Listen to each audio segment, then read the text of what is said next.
Привет, меня зовут Саша Акимов, и сегодня мы поговорим про Canon EOS RP. И здесь вас не ждет сейчас обзор, это чисто разговорное видео с пояснением моей позиции по этой камере. Ну, просто мне захотелось его снять, так, чисто по угару. Я вообще очень часто говорю в своих роликах, что Canon EOS RP это говно, хлам, шлак, отстой и тому подобное, короче. Но при этом я не забываю сказать про то, что тот, кто эту камеру сейчас в данный момент хочет купить, он лох. И почему-то по этому поводу постоянно в комментариях возникает невероятный какой-то срач. Поэтому я, в общем, решил немного прояснить свою позицию, почему я так считаю и так далее. То есть, немножко раскрыть эту тему.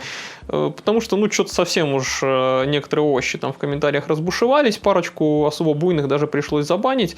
Но так парочку еще там каких-то смешных идиотов, которые несли какую-то ахинею, я все-таки оставил так чисто, чтобы поржать. Один чувачок сам выпилился, потому что у него, видите ли, EOS RP, он от него получает удовольствие, а я тут его любимую камеру засираю. О боже мой, какое горе случилось. У ребят, как обычно, аргументация довольно странная. Мне типа говорят, мол, если ты камеру говном называешь, то почему очень многие люди ее бегут, покупают и снимают на нее прекрасно и вообще балдеют и получают удовольствие. Но если камера является плохой, это не значит, что на нее нельзя сделать хорошие кадры, это не значит, что ею нельзя пользоваться и нельзя получить от нее удовольствие. Одно из другого вообще никак не вытекает. У меня тут вообще-то весь канал, собственно, про то, как на старые, херовые, какие-нибудь кривые, убогие камеры можно снимать, получать удовольствие и, в принципе, добиваться даже каких-то более-менее интересных результатов и вообще наслаждаться, этой техникой, потому что даже если она самая кривая, самая ущербная,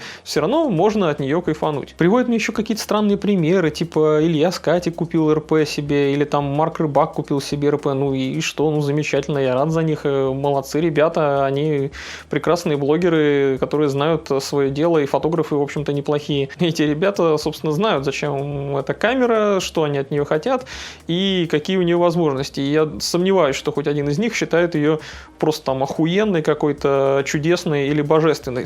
Вообще не так ни разу. Тот же Марк Рыбак, к примеру, снимает на эту камеру какие-то такие достаточно простые, незамысловатые портретики. У него, к тому же, большое количество оптики на EF Bayonet, потому что он до этого на зеркалке Canon снимал. То есть, в принципе, чел купил себе камеру, обновился, у него теперь хороший Dual Pixel, он расслабленно что-то такое снимает. В любом случае, какой-то более сложный контент он будет снимать на другую камеру. Например, видео, в котором он сам выступает, вот как я, говорящей головой, снимает на Fujifilm, и у него не одна система далеко, и он не сидит на одном только Canon и не дрочит на него. Про это я тоже всегда говорю, потому что, нет смысла использовать одну только систему какую-то, это просто, абсурдно достаточно.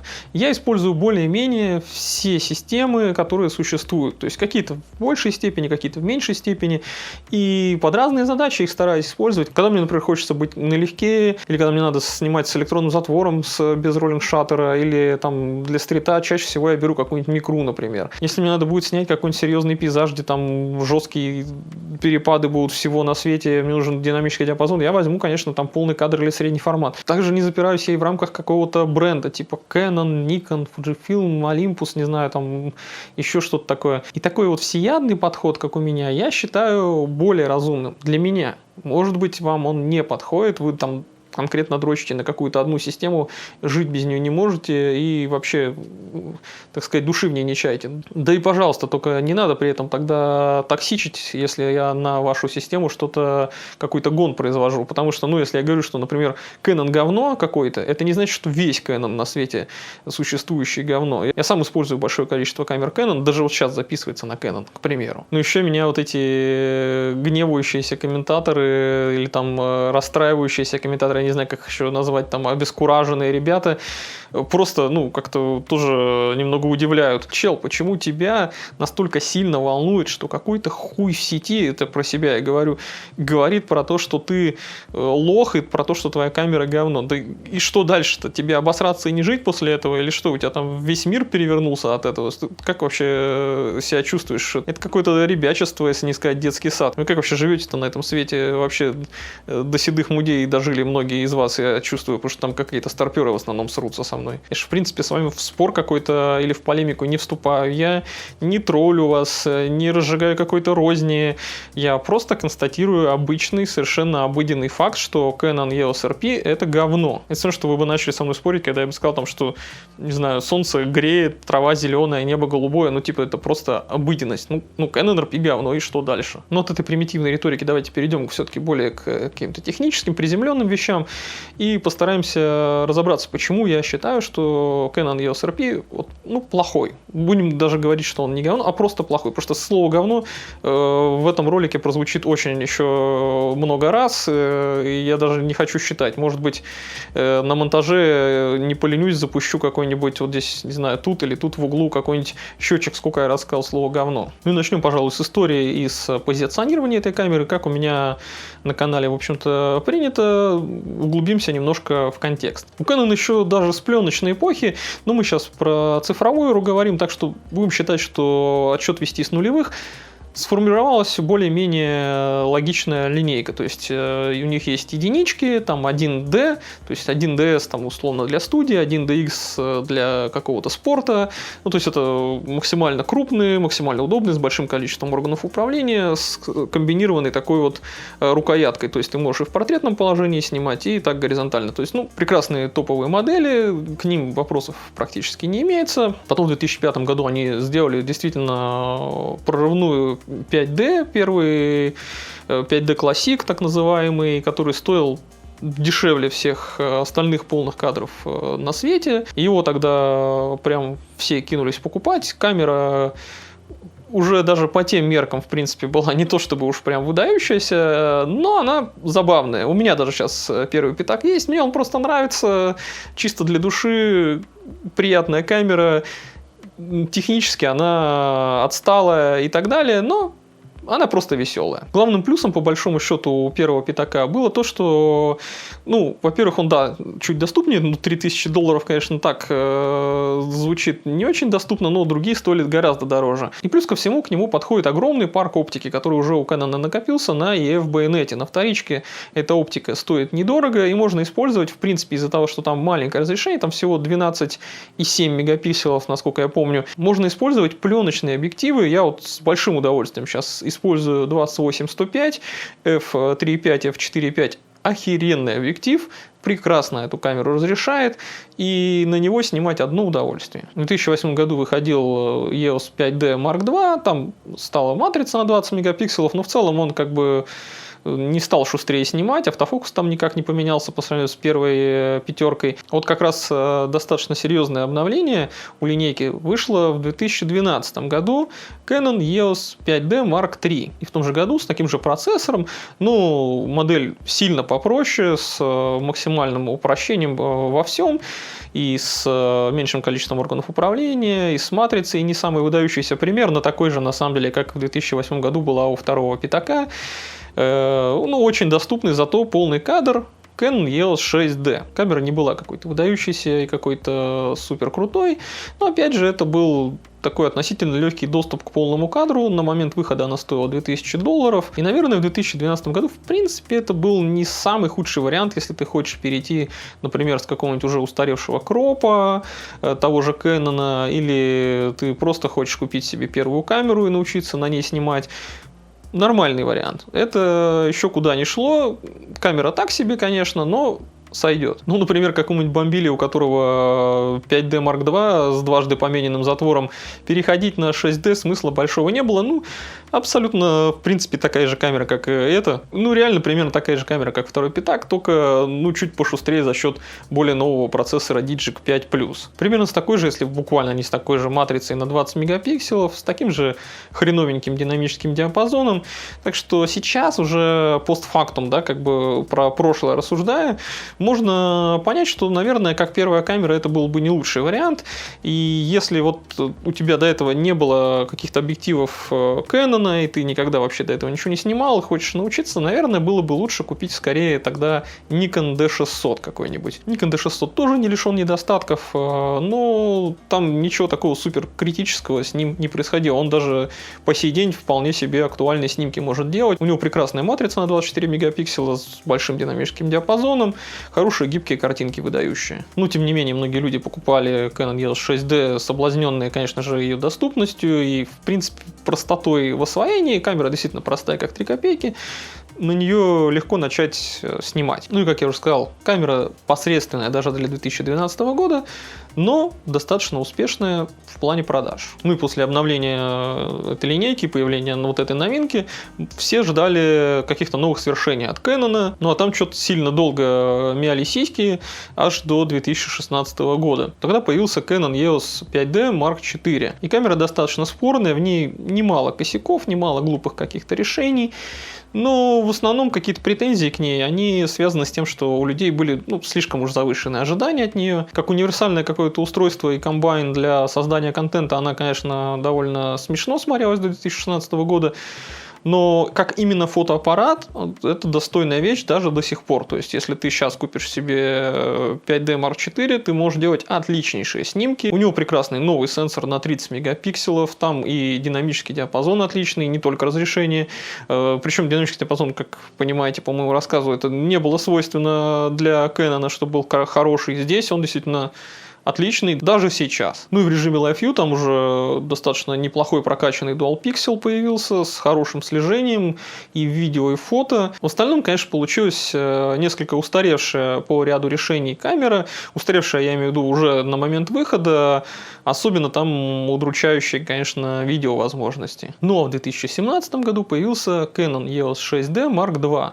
Позорное, ужасное говнище, по всем фронтам обосравшееся. У камеры, конечно, были и достоинства. Это поворотный экран, хороший тач-интерфейс, прекрасный цвет, Dual Pixel автофокус и все. Больше каких-то положительных или ощутимых плюсов я назвать не могу. Новая матрица на 26 мегапикселов, которая там установлена, ужасно шумит. У нее очень херовый динамический диапазон, почти что не отличающийся от того, что был на 6D первой модели. И я даже сравниваю не с актуальными на 2017 год полнокадровыми камерами от конкурентов, но вообще-то матрица, которая установлена в 6D Mark II, по всем показателям хуже даже, чем какие-либо кропы. Даже если мы возьмем любую зеркалка, там без зеркалка, вообще не важно, камеру с матрицей на 24 мегапикселя APS-C формата, она будет просто уделывать этот 6D Mark II вообще. Да что там говорить, даже у камеры 2016 года, которая старше, ее у Olympus OMD и M1 Mark II, и у той динамический диапазон лучше. А это, между прочим, вообще-то дважды кроп микро 4 третьих, ё-моё. А я еще забыл сказать, что да, конечно, в 6D Mark II напихали еще кучу, не скажу, что уж прямо нужных каких-то интерфейсов туда запихали, и NFC, и Wi-Fi, и Bluetooth, и GPS. Я уж не знаю, что туда еще можно было впихнуть. Чисто вообще ради прикола, походу, запихивали все подряд. При этом у камеры при фокусировке через видоискатель, к примеру, убогонькая система фокусировки из 45 точек, которые все более-менее сгруппированы в середине. У нее не было никакого 4К, даже без автофокуса, даже с кропом вообще никакого. Это максимально кастрированная, довольно большая, довольно тяжелая камера. Вообще, в принципе, выпускать зеркалку, да еще и урезанную в 2017 году, это довольно, такое абсурдное какое-то решение, на мой взгляд. Она уже тогда смотрелась довольно херово, и я не знаю, кем надо было быть, чтобы вот эту парашу себе купить. Честно, вообще не представляю. И вот, наконец, Canon все-таки зашевелились. В 2018 году они выпустили первую свою полнокадровую беззеркальную камеру Canon EOS R с новеньким байонетом RF. Она тоже, конечно, не была лишена недостатков. Особенно там странным решением было сделать у нее сенсорную панель под большим пальцем. В общем-то и целом это был неплохой фотоаппарат. На самом деле тот же самый EOS 5D Mark IV, только в уменьшенном облегченном корпусе и с улучшенным автофокусом. Не шедевр какой-то невероятный, но вполне прилично все. Это хорошая конкурентоспособная камера, которая могла уже посоревноваться на рынке и с Sony A7 Mark III, которая тогда доминировала в том году. Ё-моё, они там уже кучу лет как выпустили полный кадр, 5 лет к тому моменту уже прошло. И Nikon с их Z6 и Z7 чуть попозже в этом же году тоже подтянулись. И вот мы наконец подходим к герою нашего сегодняшнего разговора. Canon EOS RP. В 2019 году он появился на рынке по просто запредельно низкой цене, за $1300 за тушку за него просили. Настолько дешевого полного кадра еще вроде как ранее не бывало. Ура, аллилуйя, наконец-то появился доступный полный кадр, и нужно срочно побежать его купить. Это я примерно пытаюсь представить поток сознания тех овощей и лохов, которые поддались на эту примитивную уловку. Если ты все-таки не овощ и немножечко соображаешь, то ты понимаешь, что тебе предлагает Canon купить тот же самый кал Canon EOS 6D Mark II, просто в другой обертке. От того, что ты выпустишь одно говно просто в другом форм-факторе, то есть дважды уже пережеванное говно получается, оно вкуснее от этого не станет. И так, и без того достаточно плохую камеру из 2017 года, и еще ее удешевляют и ухудшают, и перевыпускают в 2019 году, и предлагают ее купить. Но давайте все-таки сначала немножко о хорошем, потому что есть у нее все-таки достоинства. Canon EOS RP, она маленькая и легкая, этого у нее не отнять. Dual Pixel автофокус отлично следит за глазами, мне такое нравится. У нее удобный сенсорный поворотный экран, что тоже отрадно. Ну и, конечно же, там прекрасный цвет Canon, то есть Color Science у Canon всегда на высоте. И, казалось бы, вроде бы все звучит довольно неплохо, что я ее тогда, собственно, ругаю. Но давайте будем все-таки смотреть правде в глаза. Камера маленькая и легкая за счет того, что сделана она из говна и палок. Но если точнее, то, конечно, из просто дешманского пластика. У нее также достаточно дохлая батареечка. Батарейка маленькая, ее для записи видео ненадолго хватит. Да, и при каком-то интенсивном съемочном дне тебе, ее одной батарейки хватит на 300 фоток всего лишь. То есть тебе надо уже иметь с собой горсть батареек, чтобы нормально какой-нибудь целый день отснимать что-нибудь. Также сразу же надо иметь в виду, что да, камера стоит $1300, но тебе надо будет раскошелиться на дополнительные батарейки, скорее всего, не на одну, а так штуки 2-3. Они, кстати говоря, не дешевые, то есть это мы прибавляем, каждая батарейка 1000 по 5 примерно стоит. Я так от балды говорю, я не помню точно, сколько стоит, но прибавляем к ее цене там в условные 80-90 тысяч еще 10-15 тысяч. И плюс, если ты эту камеру покупаешь, то, скорее всего, ты оброс на EF байонете оптикой, и тебе надо будет купить еще и переходник на RF байонет. Соответственно, еще прибавляем, я не помню тоже, сколько он стоит, 1020 пускай будет. И вот тут уже получается, что комплект у тебя ушел далеко за 100, и сомнительная достаточно экономия получается. Не проще уже как бы рассмотреть какие-то варианты, которые в эту цену можно купить, которые лучше, чем это говно. На тот момент, когда камера появилась, какой-то дешевой оптики, да и сейчас, в принципе, на родной RF байонет, нету. 51,8, да, стандартное, это, в принципе, нормальное, решающее много задач стекло. 16 мм f2.8, но это такой специфичный сверхширик, как бы вряд ли ты его будешь каждый день использовать. Так что, если ты на старте брал эту камеру, то тебе в любом случае без переходника было на EF-оптику не обойтись. По крайней мере, в самом начале. Также у EOS RP довольно херовый видоискатель. Он всего лишь на 2 360 000 точек.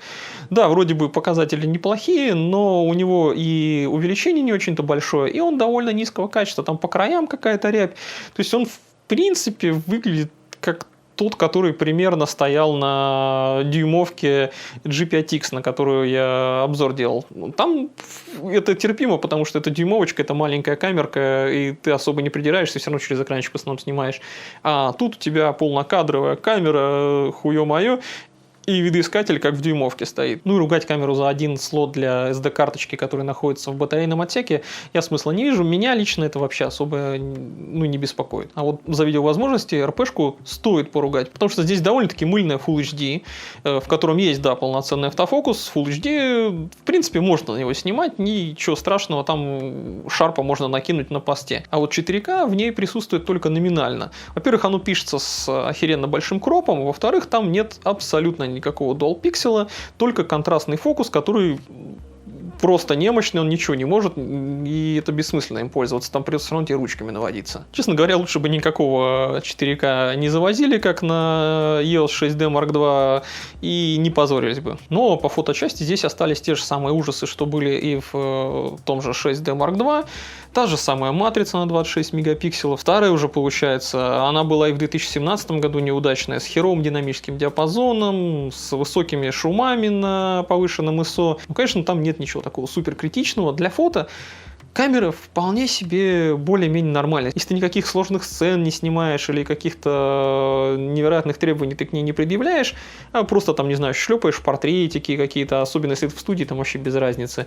Там на пленере, если ты там в тенечке где-нибудь снимаешь, у тебя нигде там цвета не выбиваются, тоже можно снимать. Если ты более-менее понимаешь, без проблем можно нивелировать все эти недостатки, но если все-таки, опять же, трезво посмотреть и сравнить камеру с конкурентами, там можно и по той же приблизительной цене, и вообще со стандартами 2019 года, то получается какая-то, полнейшая хрень. Ну и для кого же тогда эта камера, на кого она рассчитана? Как я говорил ранее, я считаю, что камера рассчитана на лоха. Она настолько вот дешевая, настолько примитивная для того, чтобы привлечь и без того не особо богатую аудиторию. И я считаю, что это не очень-то честно, не очень-то справедливо и некрасиво, потому что это какой-то развод. Я вот как честный человек, если бы меня спросили в 2019 году, какую камеру купить, никогда в жизни бы не предложил купить человеку Canon EOS RP. Я бы уговорил его купить все, что угодно, кроме этой камеры. Вот прям реально это просто супер абсурдное решение взять это говно. Но в целом все равно камера привлекла внимание большого количества лояльных людей, которые сидят уже давно на системе EF Canon, на зеркалках, там даже на кропнутых камерах. Ну, потому что все очень просто. Если ты до этого годы снимал на какой-нибудь Canon EOS 5D Mark II или там Mark III, или вообще на какую-нибудь, не знаю, там примитивную урезанную крупнутую зеркалочку, а потом ты берешь себе и покупаешь Canon EOS RP, для тебя это прям реально как вход в мир чудес. Ты просто такой, ох, нихера себе, как до чего технологии дошли. Если ты, конечно, вот так вот живешь в вакууме, а если ты немножко в технике разбираешься и как бы понимаешь, что вообще-то рынок тебе предлагает помимо этого, то выглядит как ужасное решение покупка EOS RP. Да, еще раз повторюсь, камера это рассчитана на какого-то дремучего дурачка, но в целом, как вариант перехода с совсем уж древней зеркалки Canon или какого-нибудь кропа херовенького, не самый это грустный вариант. Тут я, пожалуй, соглашусь. А ведь наверняка нашлись и те, кто вообще до этого в принципе не имел никакого дела с фототехникой, но при этом зачем-то захотели себе купить Canon EOS RP как первую камеру или как какую-нибудь, не знаю, инструмент для заработка или как какую-то вещь, с которой они будут развиваться. И вот тут я уже точно не могу понять, чем должен был руководствоваться человек, только если ему какой-нибудь продавец лично ее впарил, или какой-нибудь обзорщик очередной, которому проплатили, или камеру просто дали на обзор бесплатно, и он сказал, что она прекрасная. А между тем, в то же время, в том же 2019-2020 годах можно было бы купить себе гораздо более разумные какие-то варианты, особенно если посмотреть на вторички, пошерстить. На вторичном рынке там есть просто разрывающие, превосходящие этот сраный EOS RP за ту же примерно цену. Можно было бы и EOS R себе приобрести. Пускай он подержанный. Кто-то поснимал на него, он несколько тысяч кадров сделал. Охереть. Что теперь дальше-то с этим делать? Спокойно берешь, идешь и снимаешь, ничего с ней не будет. Или Sony A7 M3, например. Это отличный полный кадр. Цвет там, конечно, хуже, чем у Canon, но при этом там охуенный динамический диапазон, картинка очень гибкая. Если что, цвет ты все-таки можешь и на посте накрутить, если для тебя это не критично. Если уж тебе вообще, там, например, видеовозможности не интересуют, и камера нужна только для фото, и ты не брезгуешь там зеркалками, не обязательно тебе там супер легкую и маленькую камеру, можно взять тот же, было бы 6D Mark II, хоть он и говно, но камера вообще ничем не отличается от RP, но при этом была бы, скорее всего, даже дешевле. Можно было бы еще там на сдачу себе чипсы прикупить. А приблизительно за тот же прайс можно было бы, к примеру, купить от того же Canon, но при этом кропнутую, конечно, беззеркалку, Canon EOS M6 Mark II.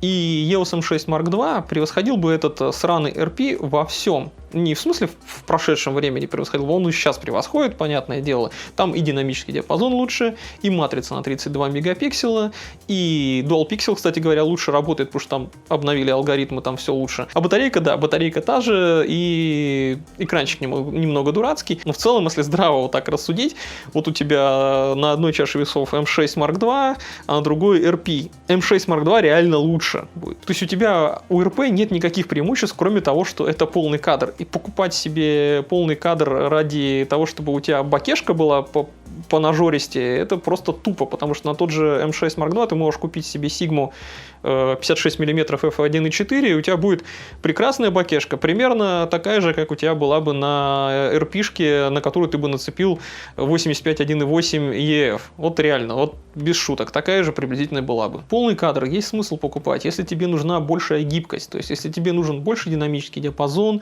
если тебе нужно, чтобы камера меньше шумела, допустим, да, когда ты ISO задираешь, тут да, вообще это абсолютно разумное, нормальное решение взять себе полный кадр для каких-то вот таких задач, которые требуют этого. Но EOS RP этим требованиям не отвечает, он этого не может тебе дать. Даже кропы любые, которые есть на этот момент, лучше, чем он снимают в сложных условиях. Ну ладно, хватит уже на сегодня. Я надеюсь, что вам моя позиция, почему Canon EOS RP является говном, стала более понятна. И, конечно, на эту камеру можно снимать. И можно даже делать на нее отличные, красивые кадры. Я с этим вообще не спорю. Canon EOS RP плохая, говенная камера. Она говно. Но это неплохо и не хорошо. Ну, нравится вам Canon EOS RP, да ради бога, наслаждайтесь ею и пользуйтесь, и снимайте, и вообще внукам своим еще ее передайте в наследство. Я к такому толерантен, я вас не осуждаю, но все-таки камера является отвратительным, ужасным высером маркетинга в нашей индустрии, чистейшим разводом лоха, как я считаю. Такие вот дела. Ну, давайте закругляться. Всем хороших снимков, всего вам хорошего. Пока.